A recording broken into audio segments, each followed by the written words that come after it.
Good day, ladies and gentlemen. Maybe you're new to tradition. Maybe you found it in the last 3-4 years, maybe the last 3-4 months, maybe the last 3-4 weeks.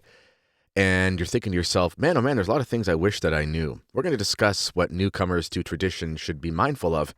And we're also going to discuss a pope who some think gave the A-OK for Catholics to teach and believe in the theory of evolution. Is that true? We're going to find out. Stay tuned.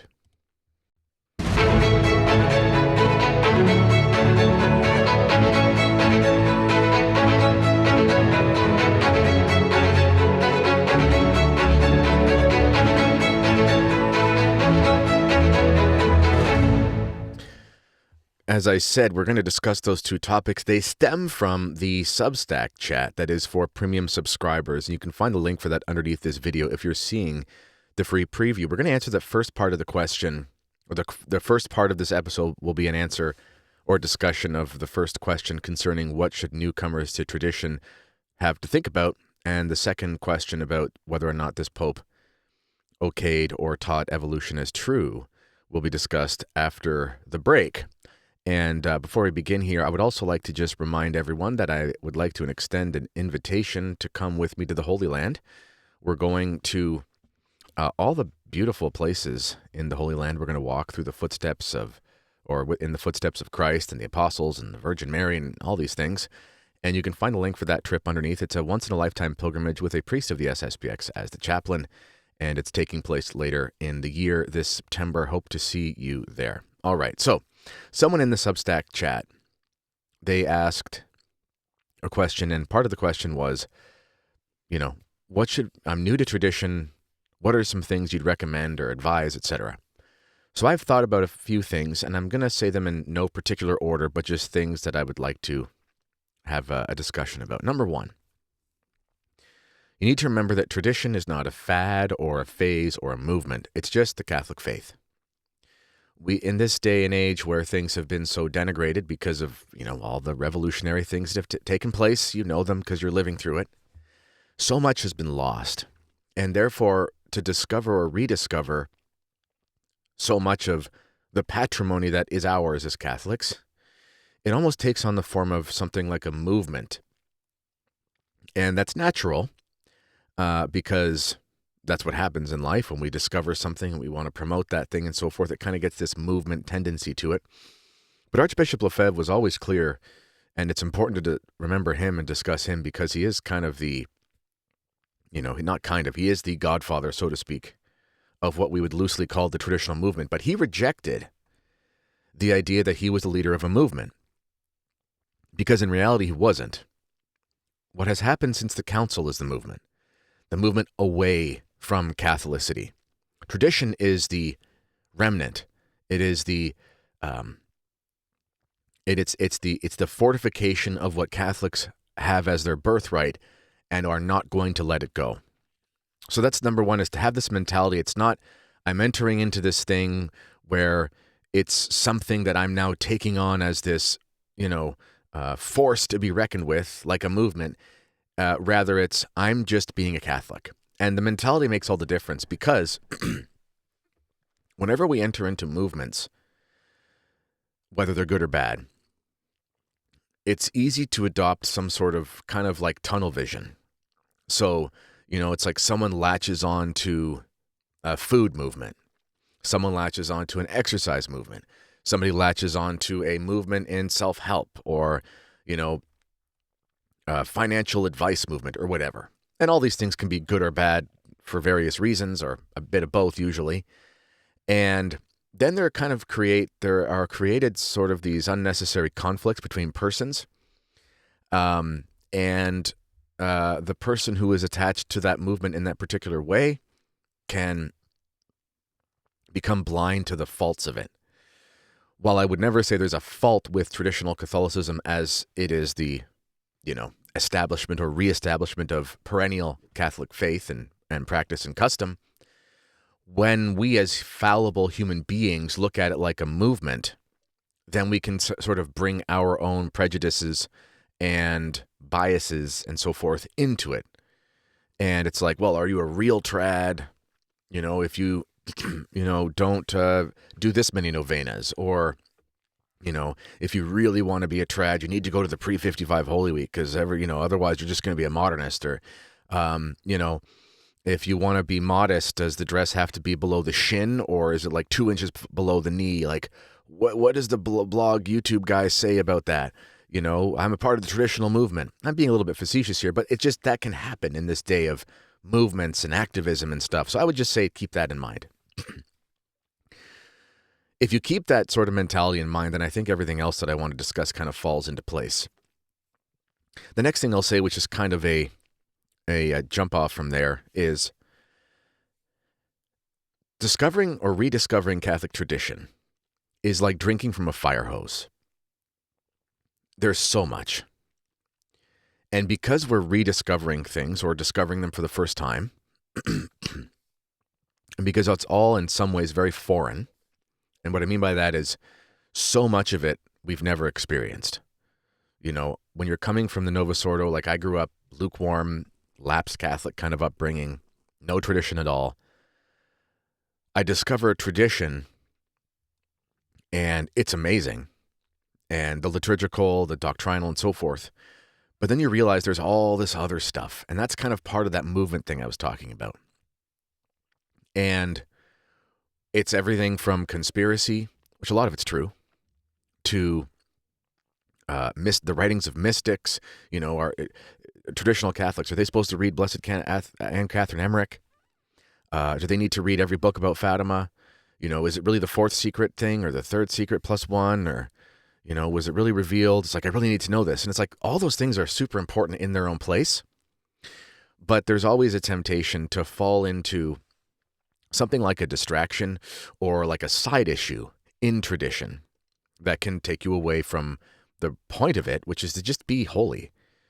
Traditional Catholicism is Catholicism, and Catholicism makes saints, and saints are made because they're holy. So all of these sort of side things, as important as they may be for certain reasons, they can detract from the pursuit of holiness. And sometimes what you'll find is that people who get into tradition, they experience a type of burnout. I've seen this, not as much in the SSPX, although I'm sure it does happen, but I've seen it especially when I was in a Latin Mass community and I think part of the difference is that in the Latin Mass community, as great as the efforts were of the people who organized it and the priests who did their best and stuff, there was no like parish life or actual sort of traditional faith situation. So it was kind of like Mass on Sunday and then free for all. There wasn't parish catechism, a school, traditional sacraments, that kind of thing. So it was kind of like fill in the blanks. And people would get caught up in all the sort of traditional accoutrement as like, this is what we believe tradition is, kind of from what we find on the internet. And without a grounded spiritual life, people can burn out, and I did see that. So I would just say, jumping from the movement thing, as I said, tradition is like drinking from a fire hose. Don't get caught in all the side issues, so to speak. In addition, don't compare yourself to anyone else. When you are in tradition, there's a temptation to have sort of two errors. One is to think that everybody must be holy, which isn't true because they're people. And the other is to think that it makes you better necessarily than other Catholics, which isn't always the case. Now, objectively speaking, tradition will make more saints than the Novus Ordo, just because it's Catholic, and it's fully Catholic, without compromise, etc. Subjectively speaking, many people are still scoundrels. Objectively speaking, you should grow in holiness if you attend a good traditional parish. Subjectively, you can still be a scoundrel. So when people think that when they're entering into tradition and they found utopia, they're going to be sorely disappointed because they're going to find that just like them, there are sinners who are traditionalists. So it's like, oh man, I got into tradition and I couldn't believe it. There were families that still let their kids watch bad movies. It's like, yeah, unfortunately, that's the case. Now, if the idea is, Now, it's probably a lot less, to be honest. It just, objectively speaking, would be from my experience and whatever. But if you go into it thinking tradition is utopia, well, remember, the word utopia means no place because it doesn't exist. If you go into tradition thinking it's utopia, then you run the risk of thinking, wow, these people must all be hypocrites. This can't be a good place. This tradition thing seems to be kind of a sham. Everyone's a hypocrite in the sense of we all say things that we believe. We all say we believe certain things and believe we should act certain ways and fall short. In that sense, like, everyone's a hypocrite. As a hypocrite is a sinner. A sinner is a hypocrite. So the problem is not the fact that there are sinners in tradition. The problem is that there's this sort of stereotypical belief that once I get there, it's all going to be fine. And it's just human beings, so that you're going to encounter problems. And then another thing I would say, this is kind of the last thing I'll say. Maybe the second last thing. Second last thing I'll say is, don't try to take on too much. Again, it's like drinking from a fire hose. And you read about, oh man, they took all this stuff away after Vatican II and like the fasting stuff. And oh man, look at all these liturgies for Holy Week. They're so much longer. Even the 55 ones, whether it's pre-55 or 55. Listen, if you go to a 55 Holy Week and you go to everything, like, it's long. If you go to pre-55, it's longer, but there's none of it's short. That's just one example. Oh, there's all these liturgies. I've never seen the vigil on this thing. I've also never seen the dawn mass on this. I want to go to all these things. And that stuff's great, for sure. It's amazing. Of course it is. But you're still probably like a parent with children. And,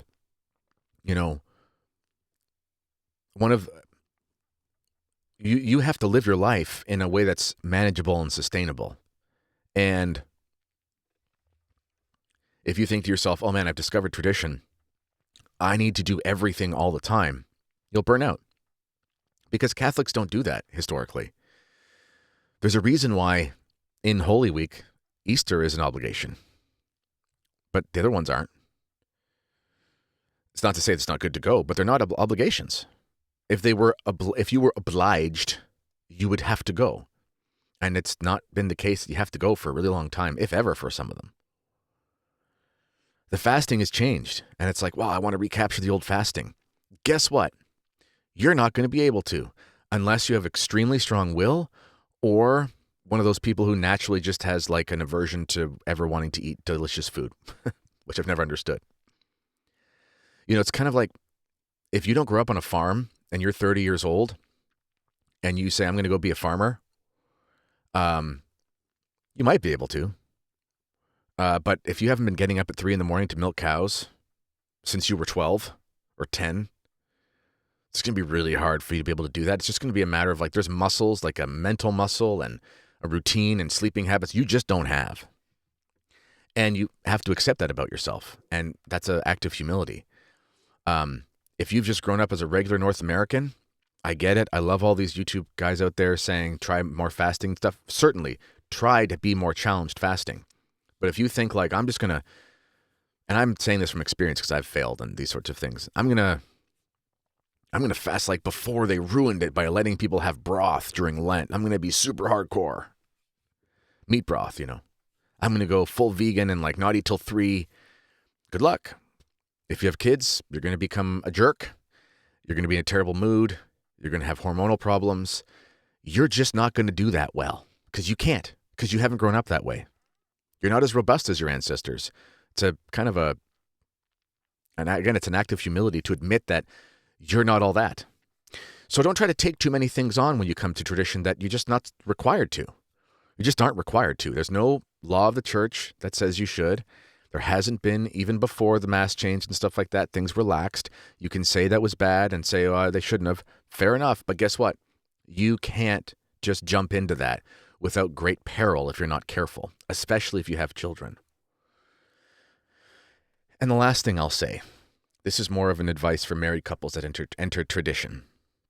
One of the things about tradition is that you discover, well, what you'll find in tradition more than any other place is this emphasis on rightly ordered marriages, which is awesome. It's great. It's wonderful. But if you've been married for 10 years or 20 years or 30 years, you can't just flip the switch and change everything to some stereotype of like patriarchy. You can't do it. And it's just going to cause discord in your marriage. And the devil's going to pick at everything. I'm re-listening to the Screwtape Letters, which is like one of my favorite books. I've probably read it / listened to it 7 or 8 times. Every once in a while, I'll just pick it up again. And man, oh man, C.S. Lewis, I don't know how he wasn't Catholic, because he was just bang on with that advice. But, you know, every excess or every defect will be used by the devil. All good, everything is good that exists. So he can only use good things, and he can encourage you to use good things in the wrong way, you know. And that includes virtues, and an excess of virtue becomes a vice, and all these sorts of things. So you just have to be careful. As a married couple, you jump in and you go, man, I'm going to be a trad wife, and I'm going to be a trad husband. And again, it's like, okay, well, you were raised in the suburbs in a secular environment. You watched a few podcasts and like maybe read a book, and you're like, now we're going to have a traditional marriage. I mean, is that even representative of how Catholics have always lived? Is there one way of having a marriage historically? You know, no, there's not. There have been various epochs and eras where industrial situations were different, economic situations are different, multi-generational living took different forms, different places. You know, one of the things I try to tell women about in tradition is like, you got to understand, like your ancestors didn't homeschool. Homeschooling's great, but they didn't homeschool.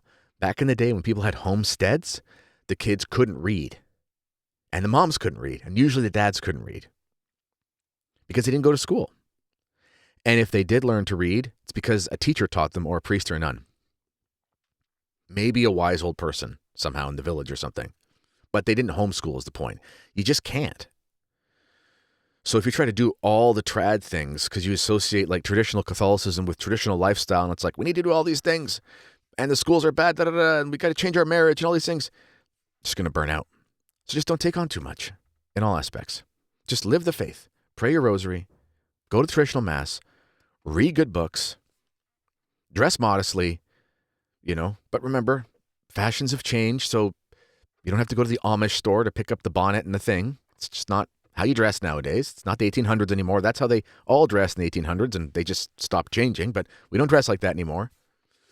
You know, for the guys out there, and, you know, you don't have to wear a 3-piece suit and, you know, a monocle and a pocket watch and walk around with a pipe out of your mouth. I mean, if you want to do that, that's awesome. And some guys, they look real cool doing that, and power to you. I'm just saying, you don't have to do that to be a trad, and, you know, the stereotypes do not make virtues. So that's what I'll say. I hope that's good advice if you're new to tradition, and I hope that answers your question. On the other side of the break, we are going to be discussing the encyclical of Pope Pius XII, Humani Generis, which a lot of modern Catholics, especially neocon conservative apologists, like to use to say, hey, Pius XII said we could believe in evolution, and he was a trad pope. Creationism is just fundamentalism. You guys are just a bunch of fundamentalists, aren't you? We're going to discuss that after the break. Stay tuned.